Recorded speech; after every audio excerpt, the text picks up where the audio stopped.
Hello, I am Jay, and this is Relax with Jay. I create calming videos that allow you to relax and or drift off to sleep. If you enjoy my videos and find them helpful, please hit the like button, subscribe, and click on the notification bell. I hope you enjoy this video and may it bring you restful sleep.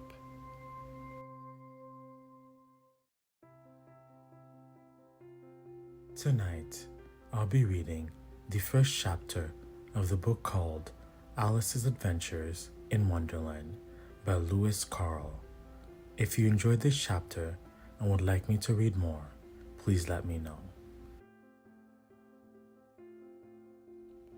Chapter 1. Down the Rabbit Hole. Alice was beginning to get very tired of sitting by her sister on the bank and of having nothing to do. Once or twice she had peeped into the book her sister was reading, but it had no pictures or conversations in it. And what is the use of a book, thought Alice, without pictures or conversations? So she was considering in her own mind, as well as she could, for the hot day made her feel very sleepy and stupid, whether the pleasure of making a daisy chain would be worth the trouble of getting up and picking the daisies, when suddenly a white rabbit with pink eyes ran close by her. There was nothing so very remarkable in that, nor did Alice think it so very much out of the way to hear the rabbit say to itself, oh dear, I shall be late." When she thought it over afterwards, it occurred to her that she ought to have wondered at this, but at the time it all seemed quite natural. But when the rabbit actually took a watch out of its waist pocket and looked at it and then hurried on, Alice started to her feet. It flashed across her mind that she had never before seen a rabbit with either a waistcoat pocket or a watch to take out of it, and burning with curiosity, she ran across the field after it, and fortunately was just in time to see it pop down a large rabbit hole under the hedge. In another moment down went Alice after it, never once considering how in the world she was to get out again. The rabbit hole went straight on like a tunnel for some way, and then dipped suddenly down, so suddenly that Alice had not the moment to think about stopping herself before she found herself falling down a very deep well. Either the well was very deep or she fell very slowly, for she had plenty of time as she went down to look about her and to wonder what was going to happen next. First, she tried to look down and make out what she was coming to, but it was too dark to see anything. Then she looked at the sides of the well and noticed that they were filled with cupboards and bookshelves.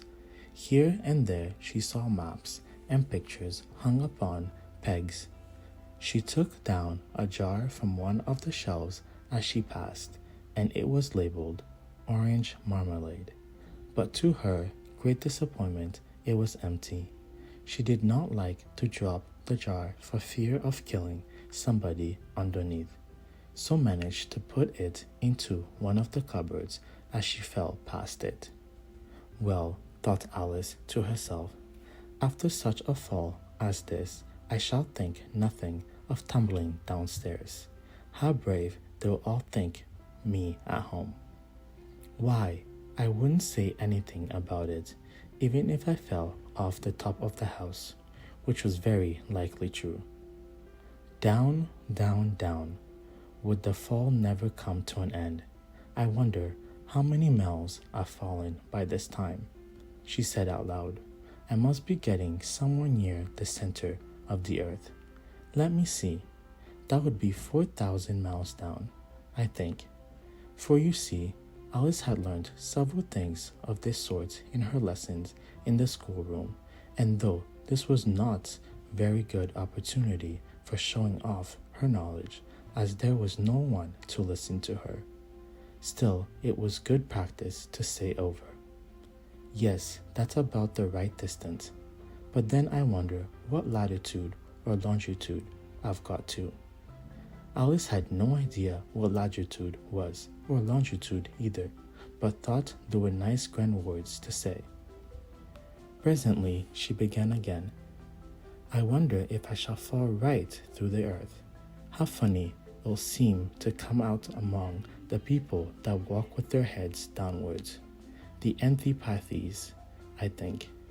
She was rather glad there was no one listening, this time, as it didn't sound at all the right word.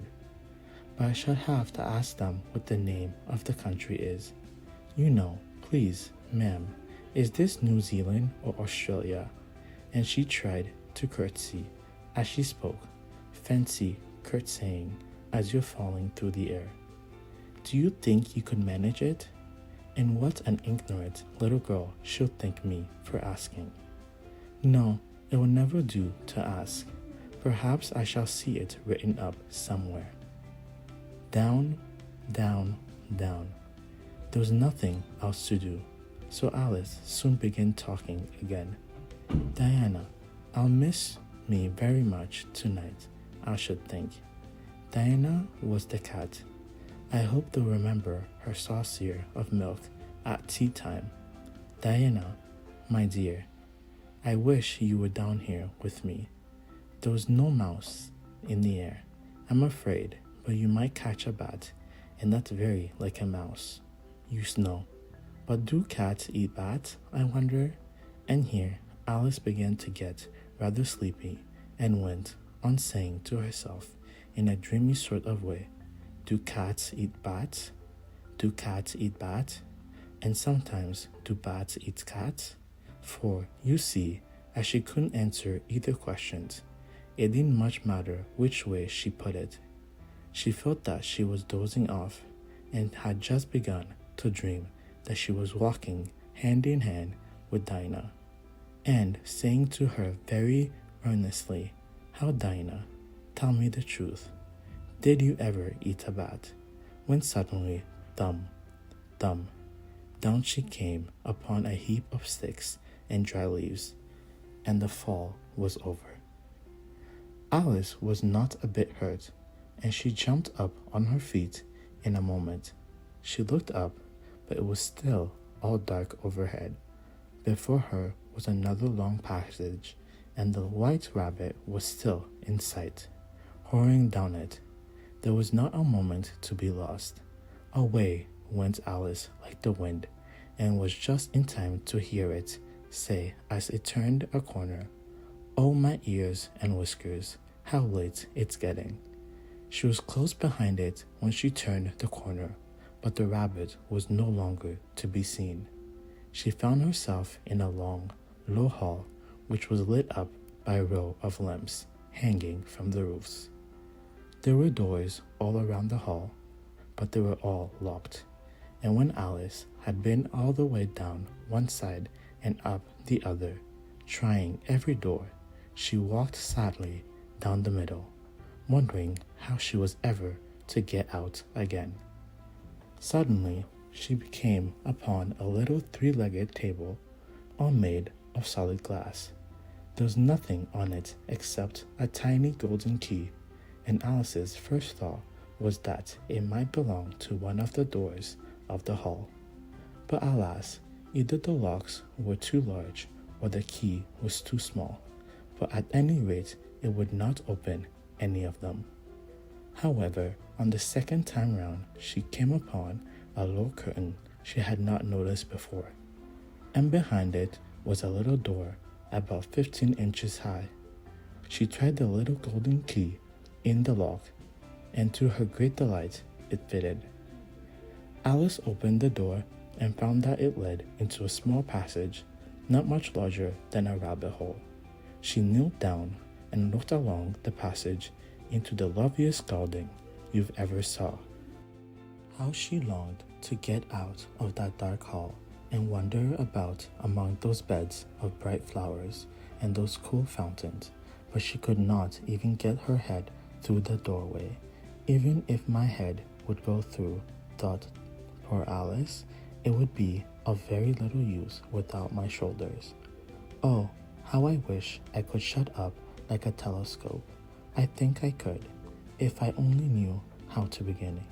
For you see, so many out-of-the-way things had happened lately that Alice had begun to think that very few things indeed were really impossible.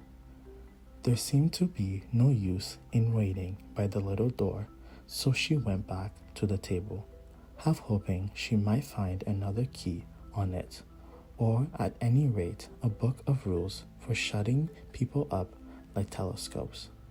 This time she found a little bottle on it, which certainly was not here before, said Alice, and round the neck of the bottle was a paper label with the words "Drink me" beautifully printed on it in large print.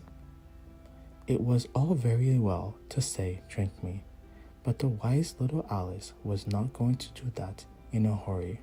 "No, I'll look first," she said, and she whether it's marked poison or not, for she had read several nice little stories about children who had got burnt and eaten up by wild beasts and other unpleasant things, all because they would not remember the simple rules of their friends had taught them, such as that a red-hot poker will burn you if you hold it too long, and that if you cut your finger very deeply with a knife, it usually bleeds, and she had never forgotten that.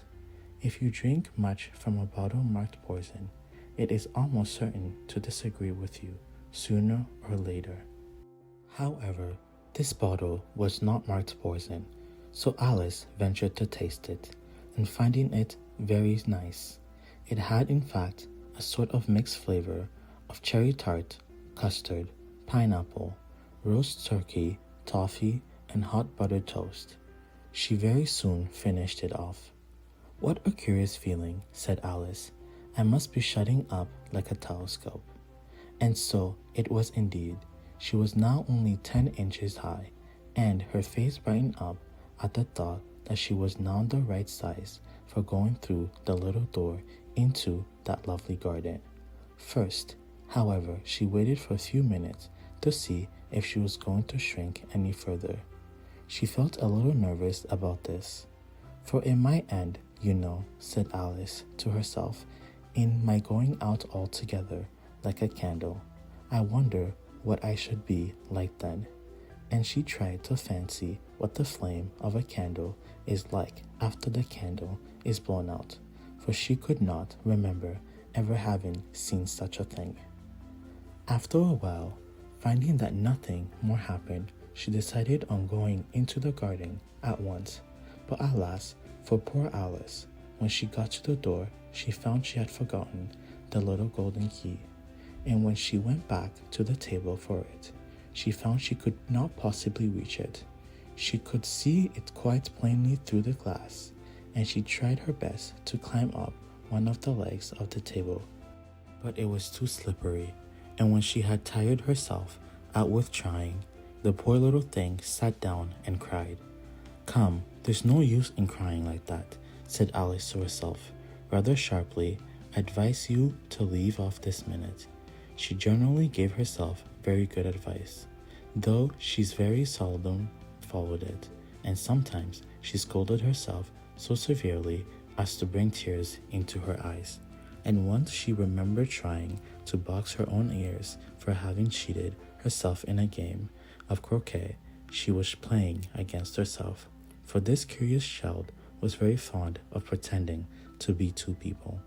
But it's no use now, thought poor Alice, to pretend to be two people. Why, there's hardly enough for me left to make one respectable person. Soon her eye fell on a little glass box that was lying under the table. She opened it and found in it a very small cake in which the words "Eat me" were beautifully marked in currants. "Well, I'll eat it," said Alice, "and if it makes me grow larger, I can reach the key, and if it makes me grow smaller, I can creep under the door, so either way, I'll get into the garden, and I don't care which happens.